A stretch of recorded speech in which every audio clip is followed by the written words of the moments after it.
This weekend is AEW Dynasty, and honestly, this card kind of feels thrown together. We've got Tekla defending against Jamie Hayter again. Oh, not defending again, as in like she's defending against him before, but Hayter and Tekla, I thought their feud was finished, and now suddenly they're feuding again. They announced the Alex Windsor and Marina Shafir 0 hour match like a week earlier than they should have. But like kind of three big matches were kind of sorted out very early in, which was obviously Moxley and Ospreay, ATR and Copeland and Christian Cage, and Omega versus MJF. So yeah, it's gonna be. I think it's gonna be a good card. AEW are kind of really good at throwing a card together, and it's just been like one of the best ones of the year. So yeah, I look forward to the card, even though it's kind of like it feels rushed. Is what I'm trying to say. So yeah, let's get into the predictions. So first up on the 0 hour, we have Alex Windsor taking on Marina Shafir in the Moxley versus Ospreay female equivalent match. But for me, I'm going to go with Alex Windsor to get the win here. No real explanation behind it. It's just a case of guessing and kind of, I don't really know. This one isn't as intense or as impactful as the Ospreay Moxley match. They're just kind of there. And also they announced it like a week early because they being Windsor and Shafir were fighting last night on Dynamite, but they weren't fighting last week on Dynamite, but they announced it last week, so it seemed very random, but this week it was made to make sense, if that makes sense. But yeah, no, I'm going to go Alex Windsor to get the win just because she is currently a champion. She's currently New Japan Strong Women's Champion. I feel like they're not going to want to have her lose on pay-per-view, so yeah, I'm going to go with Windsor to get the win. Following that, we have the Casino Gauntlet match for the vacant TNT Championship. It has been vacated due to Kyle Fletcher's unfortunate injury, which is a massive loss to AEW, as I felt like Kyle Fletcher was going to have like a really good year this year. I felt like he was going to be TNT Champion, moving up to the World Championship scene when he loses that mid-card belt, but unfortunately he has got injured, so he will not be able to defend the championship. Therefore, I mean, apparently he's supposed to have a tag team match, so yeah, it was either way, he's not going to be on the card. So we're having a Casino Gauntlet match to crown a new TNT champion, and there's really not a lot of candidates here for who I think is going to win. And yeah, I'm worried that they're going to go with like a really random winner, which is fine as long as they make it make sense at the end. But yeah, for me, I've been kind of tossing up between like maybe 2 and 3 people. I feel like Bandito might not be a terrible shout to win the TNT Championship. I was jokingly going to guess Jericho, but then he got announced for a match on the card, which we'll get to later. I thought maybe they'll put the title back on Tommaso Ciampa, as he had a good run as champion. There was somebody else I felt like they might put the championship on. But when they announced the match, only one person came to mind. One person who's been building a lot of momentum recently, and yeah, it just out of like the rest of the roster who isn't already on the pay-per-view, and if you look at it properly, I'm gonna go with Brody King to become the new TNT champion. I'm not sure how it would be as a singles champion. It's what I'm very curious about, and I feel like he's someone who would have like often open challenges for the championship as well, which is also very, very good. So yeah, I'm going to go with Brody King to get the win just because he has a lot of momentum by his side. But honestly, I don't know, there's no one really massively sticking out as someone who could win the championship. Following that, we have the team of Kazuchika Okada and Konosuke Takeshita taking on the Young Bucks. And yeah, this might seem very random. Like, Takeshita and Okada have also been announced to be having a international championship match at Double or Nothing as well, should Okada be champion at the time. But yeah, for me, this is actually a tag team match that could low-key be one of the best tag team matches we've ever seen. And I say that because the last time that Okada and Takeshita teamed up on pay-per-view, I believe it was Wrestle Dream when they had their match against Brody King and Bandito, and that was a fantastic tag team match. So I'm very much looking forward to seeing how this one plays out when you got 2 great singles guys against 2 of the best 2 people who are known for being the best tag team in the world as the Young Bucks. So yeah, it's one I'm very much looking forward to. As far as winners go, I think it's going to be a very simple case of Okada and Takeshita costing each other the match and Young Bucks get the win. So yeah, very simple prediction for me here, but I am very much looking forward to the match.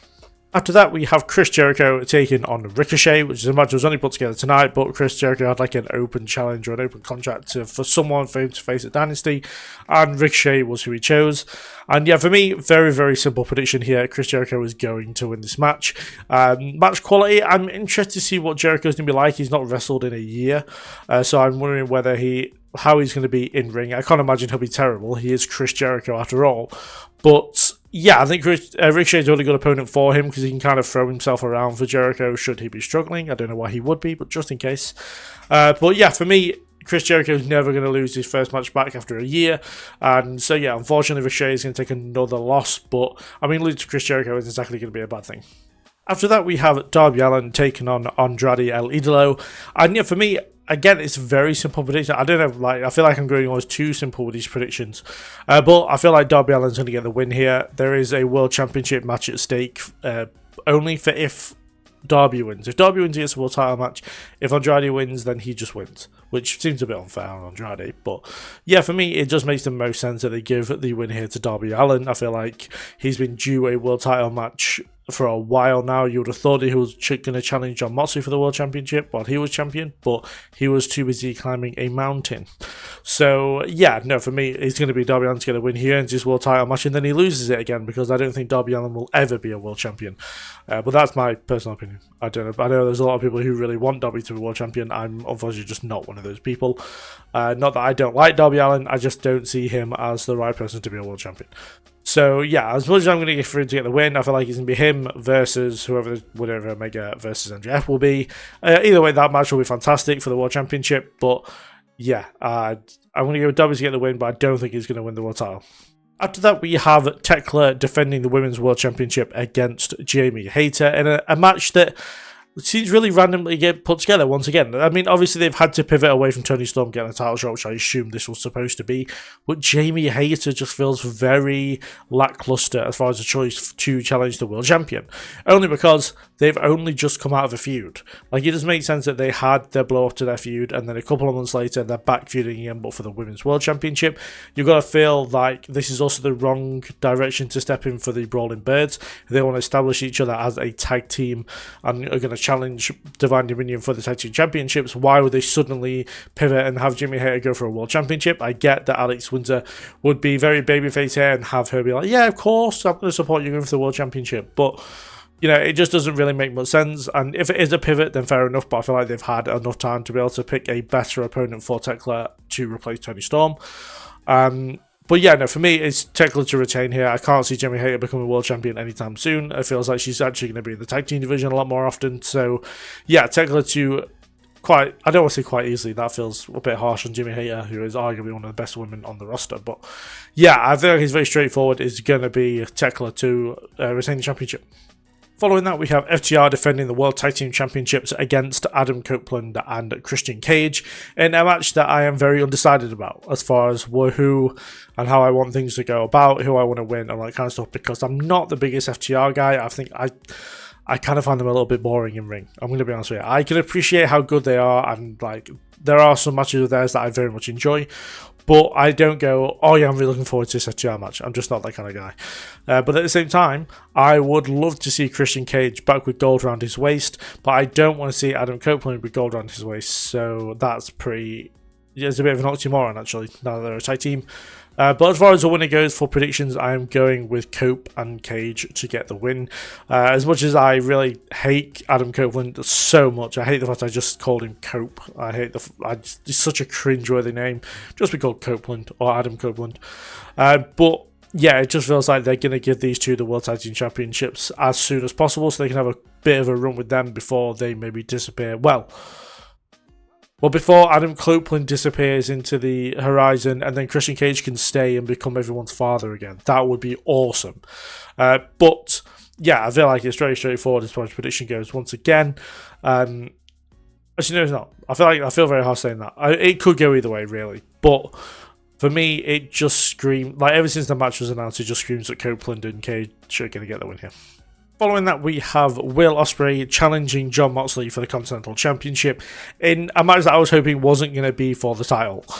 Basically because I am convinced, and I've kind of almost gatless myself into thinking that Will Ospreay is going to win the World Championship at All In London this year. Mainly because I'm going, and I really want him to do that. But if he wins the Continental Championship at this pay-per-view, when Double or Nothing's the next pay-per-view, and the Owen Hart Foundation tournament is about to start, yeah, then it's not going to have him in the tournament if he's going to be Continental Champion as well, or at least I can't see them doing that. So I am going with Jon Moxley to get the win here.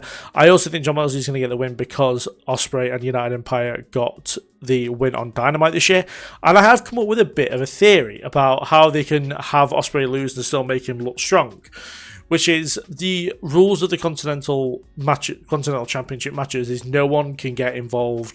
There's no one at ringside. There's no one, and I believe it's a case of suspension or fired if you get involved during these matches. Now, New Japan have got a bit of a storyline going on where Callum Newman looks to be, well, how do I put it? He looks to be betraying Will Ospreay at some point in the future to become the undisputed leader of United Empire. So wouldn't it be kind of cool in a way? I know people don't like interference in matches, but bear with me. If Callum Newman came out there, betrayed Will Ospreay, cost him the match, and they were like, well, no one can get involved in these matches or else they'll be fined or suspended. But then Callum Newman turns around and goes, well, I'm not employed by AEW, so go fuck yourself. They'll be like, I can imagine that'd be quite funny, and it'd be quite good for you to have going into a New Japan show. I don't know what their next big show coming up is, but Ospreay challenging for the IWGP World Championship against Callum Newman at their next big show would be awesome. But also we get the thing of Ospreay can enter the Owen Hart Foundation tournament and win it to get to All In and not have to worry about being Continental Champion as well. So, yeah, it's kind of, I don't know, it's kind of figuring out that. I know it's a bit of a cop-out way to get Ospreay to lose, and I'm kind of shooting myself in the foot because I always back the people that I don't prefer out of the two. So I love Jon Moxley. He's my favourite AEW wrestler of all time. But Ospreay is currently my favourite wrestler. So I'm backing Moxley, but then knowing my luck, because I'm backing Moxley, the guy that I actually want to win, which is Will Ospreay, will end up bloody winning as well. And it'll all go against me. But yeah, I've kind of rambled on a little bit for this one. But my prediction is for Jon Moxley to get the win here. And finally, in the main event, because of course it'll be the main event, we have what has been built up as like the biggest match in AEW history. We have Kenny Omega challenging MJF for the World Championship. And yeah, for me, I don't know. I'm kind of thoroughly convinced myself that I know what's going to happen here in this match. And basically, it's MJF's winning. Like, I don't see them putting the title back on Kenny Omega. I feel like this is going to be one last stand. Honestly, the segment last night at Dynamite where Kenny Omega came out in a suit and stuff, I thought he was going to say, no matter what happens on Sunday night, I'm retiring after this. But maybe it was MJF's promo a couple of weeks ago or last week where he mentioned all of Kenny Omega's injuries and saying that his career was coming to an end, that I thought he was going to retire afterwards. But no, that isn't the case. I mean, it might be, I guess, if he loses and then comes out on the Dynamite afterwards and retires maybe. But yeah, for me, I've been thoroughly convinced since the beginning that MJF is going to get the win here. I would have actually much preferred MJF versus Swerve. I feel like that would have been a much better match. And I don't like the fact that Swerve has just disappeared after losing to Kenny Omega. I'm sure they could have found him something to do on this card, but apparently that's not the case. But yeah, for me, Kenny Omega just is not the wrestler he once was. He's not as good in the ring as he once was. He's not the best bout machine. He's not the god of pro wrestling anymore. And I feel like MJF is actually going to wrestle circles around him, and it's going to be quite a thorough win for MJF. And yeah, for me, I feel like the big match at Wembley is MJF versus Ospreay in a rematch from 2 years ago, but instead of the International Championship, it's the World Championship, and they just have an absolute classic in the main event. So yeah, for me, I'm going to go with MJF to get the win and to retain the World Championship here. And then I'm a bit unsure for what comes of Kenny Omega afterwards. So those are my predictions for AEW Dynasty 2026. Do put down in the comments below what your predictions are, who you think is going to win. Do you think anything else will be added? I'm very interested to see who people have got for the Casino Gauntlet match, because there's really no one standing out, as I've said. I'm going with Brody King based on momentum alone, but maybe there's someone I'm just not thinking of, and you guys can bring it up. But yeah, I'm interested to see what people have got going into the Casino Gauntlet. I'm interested to see if you've got Omega or MJF. For me, it's just convincingly going to be MJF, but maybe, again, there's something I'm missing about this. But yeah, I'm interested to get you guys' takes. Do subscribe, do like the video, all that kind of stuff. Over this weekend, I put in an extra video. Usually, I just do a top 10 over the weekend of the pay-per-view that's coming up. That is going to be on Sunday night. There is going to be a top 10 matches from AEW Dynasty.